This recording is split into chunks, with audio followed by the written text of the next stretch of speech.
Assalamu alaikum. This is Math Sab and we are working with exercise 5AD to updated 7th edition and it is question number 2 here. What question number 2 says, given that nth term Tn of a sequence Tn is equal to 2n plus 2 is given. This is the nth term of the sequence given and we have to find out the 5th term of the sequence and the 8th term of the sequence.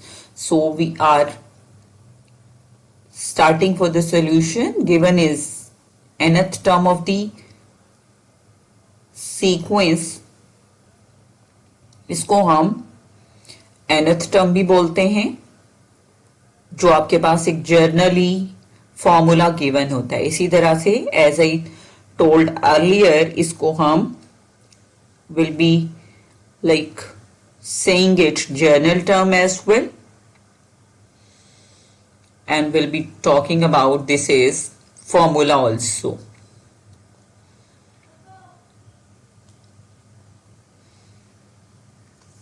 So the journal term or the nth term or the formula is given Tn is equal to 2n plus 5.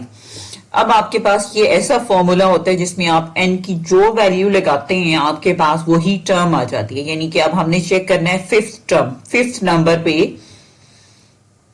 कौन सी term होगी. अब ये term number है fifth, N को replace कर दिया हमने 5 के साथ, यानी हमारे पास फिफ्थ टर्म जिसके लिए nth टर्म गिवन है वो कौन सी होगी, फिफ्थ टर्म कौन सी होगी. तो हमने इसमें एन को रिप्लेस कर दिया है 5 के साथ, तो हमारे पास फिफ्थ टर्म आ गई 15. इसी तरह से हमें इसके सेकंड पार्ट में कैलकुलेट करना है इसकी 8th टर्म. तो हमने इसको फॉर्मूले को we've written again for the second part. Actually the question number is changed, like it is second part of the question, तो हमने दोबारा से ये फॉर्मूला मेंशन कर दिया. अब हमने रिप्लेस करना है n को 8 के साथ, क्योंकि हमें चाहिए क्या, 8th टर्म. तो यहां से बन गया n की जगह पे हमने लिख दिया 8 और इसका क्या मतलब है, n और 2 मल्टीप्लाई हो रही हैं as shown from the formula. अब आपने 8 और 2 को मल्टीप्लाई किया, 16 आ गया और ये प्लस 5. यहां से आपके पास 8th term of the sequence जो है दैट बिकम्स 21.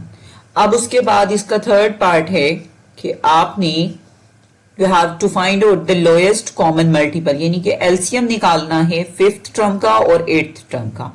तो हम निकाल रहे हैं LCM of least common multiple of 5th term and 8th term. तो आप इसको वर्ड्स में भी लिख सकते हो, अदरवाइज इसका मतलब यही होगा कि 5th टर्म और 8th टर्म का एलसीएम निकालना. 5th टर्म क्या है आपके पास, वो है 15 और 8th टर्म क्या है 21. अब एलसीएम निकालने के कई तरीके हैं, तो हमें उनमें से एक जो है वो फॉलो करें कि हमने इसको डिवीजन मेथड में लिख लिया. अब आपने चेक करना है एलसीएम के लिए आपके एटलीस्ट अगर 3 नंबर्स हो ना, तो उनमें से 2 नंबर्स जो हैं वो सेम टेबल में आने चाहिए, यानी कि उन दोनों नंबर्स को कोई एक टेबल डिवाइड करता हो. अब ये देखिए 15 और 21 को 3 डिवाइड करता है, 3 5 टाइम्स 15, 3 7 टाइम्स 21. और एलसीएम का रूल है कि जब आपने ये डिवीजन कंप्लीट कर दी, अब मोर ओवर 5 और 7 तो दोनों सेम टेबल में नहीं आते, तो हमने स्टॉप कर दी इसको डिवीजन को यहाँ. और रूल ये है इसका लिखने का, एलसीएम लिखने का रूल ये है कि जो साइड पे इस डिवीजन मेथड में नंबर है वो, और उसके अलावा ये जो रिमाइंडर्स बचे हुए हैं 5 और 7, इन सब को आपने कर देना है multiply.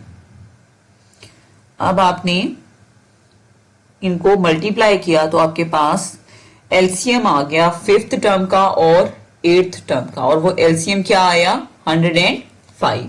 So this is all about question number 2 updated 7th edition D2. और do subscribe the channel as well, ताकि आप लोग ज्यादा से ज्यादा वीडियोस देख सकें. Thank you very much.